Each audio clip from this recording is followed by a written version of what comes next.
Originally, Balance Point was meant to be followed by Michael Jan Friedman's Nightfall trilogy, which featured scientist Danny Quee and Jedi Knight Jor Allen in the aftermath of the War Master's ultimatum against the Jedi.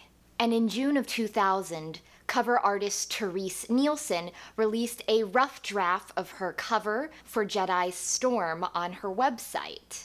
But ultimately, Lucasfilm and Del Rey decided to shift focus a bit before Star by Star, so Friedman's trilogy was cancelled.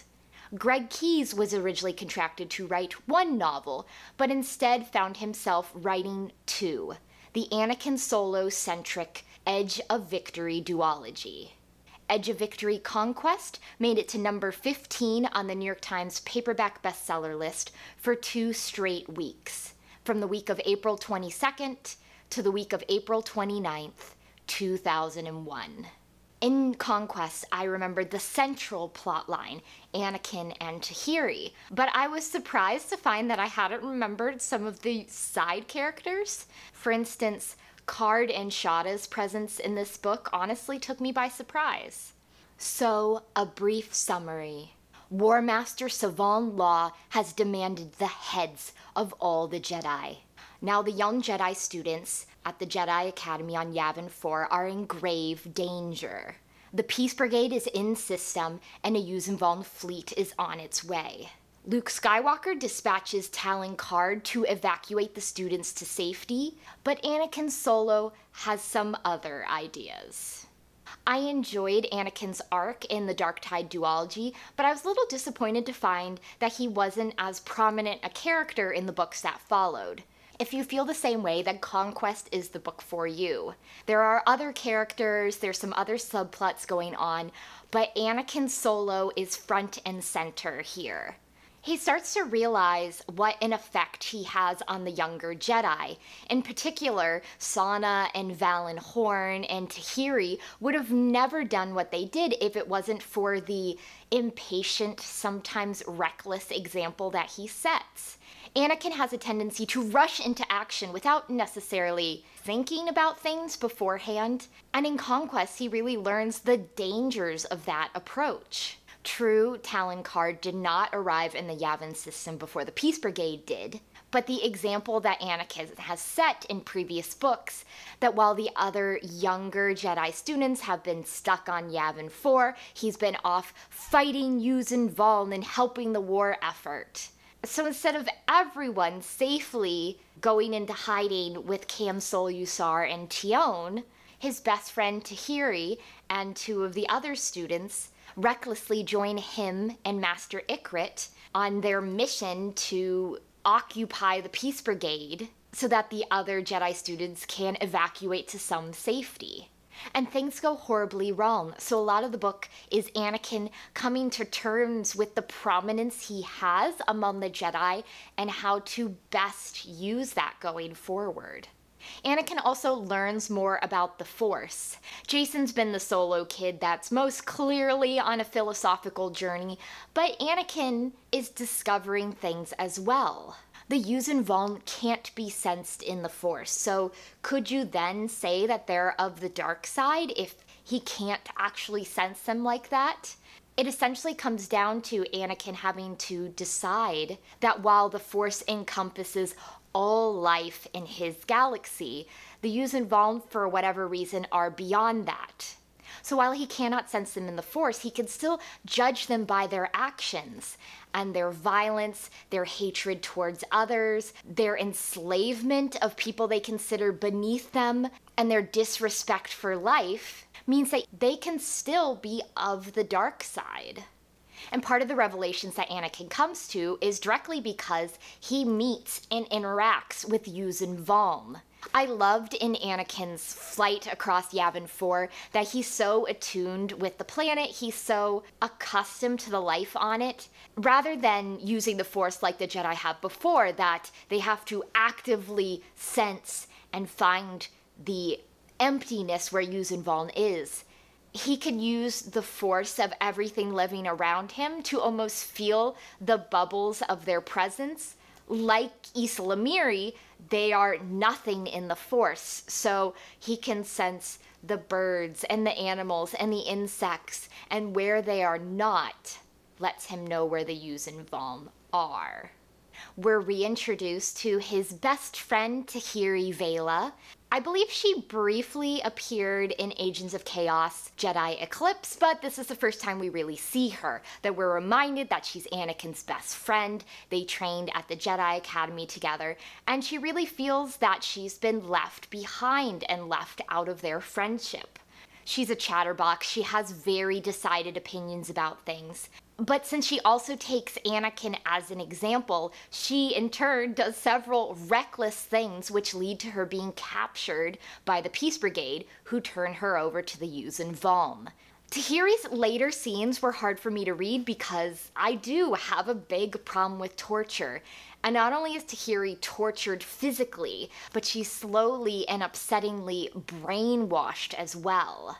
The Yuuzhan Vong shapers are attempting to shape Tahiri into something new, a human with Force abilities who thinks that she's a Yuuzhan Vong and thus will side with them. I think Tahiri's plight was made really poignant to the reader, particularly because we would see both what was happening with her from Anakin's point of view, as well as some of her thoughts as she's trying to connect memories that just don't seem real anymore. Joining Tahiri in her reckless attempt to join Anakin and Master Ikrit's mission is Valin Horn, the young son of Corran Horn, and Sannah, who is a melody, which is a species from Yavin 8, another one of Yavin's moons. Like Master Ikrit and Tahiri, Sannah first appeared in the Junior Jedi Knights books. Like Tahiri, Sannah and Valin have taken Anakin as an example to aspire to. And that doesn't work out well for them because, like Tahiri, like Anakin, they're trapped on Yavin 4 for most of the book. Master Ikrit is a centuries-old Kushaban, which I would describe as being a cross between a cat and a bunny. Fortunately, he appears on the covers of various Junior Jedi Knights books, as well as the Japanese cover of Conquest, so you can sort of get an idea of what he looks like. Ikrit both feels old and wise, but distinct from Yoda, which is nice. He's not just a repeat. He says a prophecy about Anakin and Tahiri, that together they will birth something great. And then he sacrifices himself so that the children can get to safety, which is noble and great, but directly leads to Tahiri being captured as well. The Jedi Academy, meanwhile, is led by Cam's Solusar and his wife Tionne. Cam we first met in one of the Dark Empire comics, and Tionne we met in the Jedi Academy trilogy. They're married, which I would love to have the story behind that. They just show up in the Union comic married. They've been married for some point, but we never saw how or why, and I really would have loved that. But I love getting to see Cam and Tionne again, especially Tionne, who's not particularly strong in the Force, but is very empathetic, and as a Jedi historian, knows so much of what they've uncovered. Luke Skywalker is still dealing with Jedi division nonsense. I can't side with Kype Durran, who seems to have taken aggressive action a little too far, but I just wish Luke either had a plan or would tell people what his plan is, because at this point it's hard to root for him too when he's not really doing anything. And Talon Karrde and his people are dispatched to Yavin 4 to rescue the Jedi students. I liked getting to see Karrde again. He felt a little bit more like himself than he did in Agents of Chaos Jedi Eclipse. I think because he just got to have a little bit of his usual snarky comments, which seemed to be missing from the previous book. He finds where Cam and Tionne and the students are hiding because of his pet Vornskers, but that will probably bite him in the butt in the end, because we find out that now the Yuuzhan Vong are very interested in these creatures that can hunt Jedi. But besides Anakin and Tahiri, I feel like the most important characters, the most pivotal characters here are the Yuuzhan Vong. In the previous 6 books, the author's approach to the Yuuzhan Vong have varied. In Dark Tide Onslaught, we didn't get any of their points of view until the very end, so they remained very much the strange, unknown antagonists. But most of the other ones have featured Yuuzhan Vong points of view, have started to slowly flesh out their world. But Conquest really humanizes them, so to speak, although I think the Vong themselves would take offense at that phrase. We're introduced to the Shapers, who are like the Yuuzhan Vong scientists. They create the Yuuzhan Vong biotechnology, but they're limited in what they can do. And so what the Master Shaper Maison Quad and her adept Nen Yim are doing in trying to map a human nervous system and figure out how to use it is technically heresy. I liked Nen Yim, and I liked getting her viewpoint on things because it gives us a better sense of both the Yuuzhan Vong religion and how very closed down it is. Innovation isn't allowed because it goes against the rules of their religion. But the Yuuzhan Vong are encountering worlds like they've never encountered, species they've never encountered, and she's one of the few that realizes they can't stick to their strict orthodoxy. We also meet Vua Rapun, a former warrior who is now living among the shamed ones, but he's not a shamed one. He was essentially cursed, screwed over by his ex-lover, Maison Quad.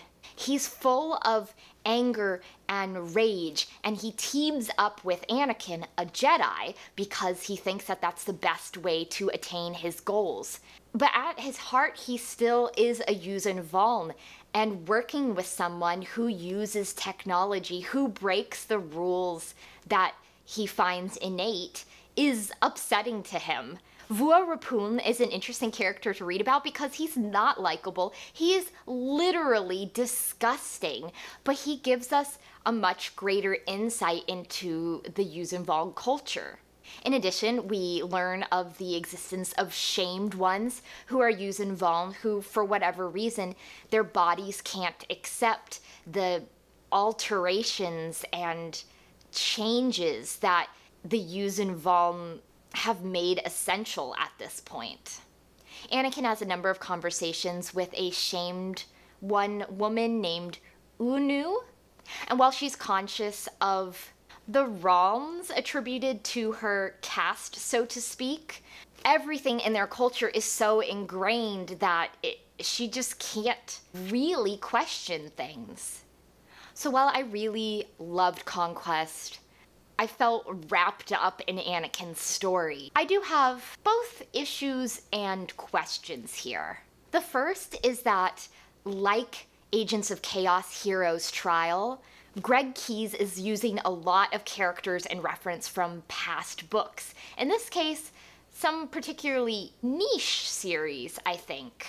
We have a number of characters from the children's series Junior Jedi Knights, as well as some stuff that appeared in the more young adult Young Jedi Knights series. And while I was excited to see Tahiri and Master Ikrit and some of the other characters again, I'm not sure how much of a connection you would have to them if you hadn't already read those children's books.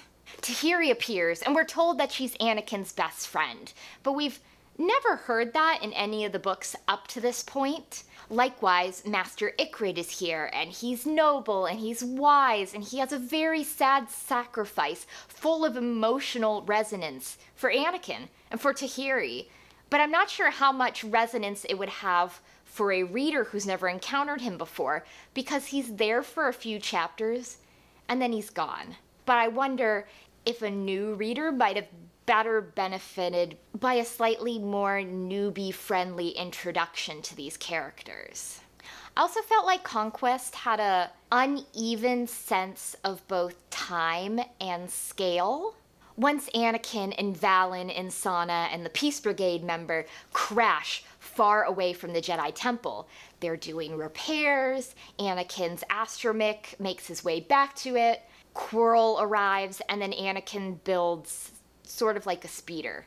He's determined to rescue Tahiri, so he takes off back to the Great Jedi Temple. But this is something that takes him days. It's unclear the exact span of time, but he mentions barely sleeping, having to refill his water, running out of food at one point.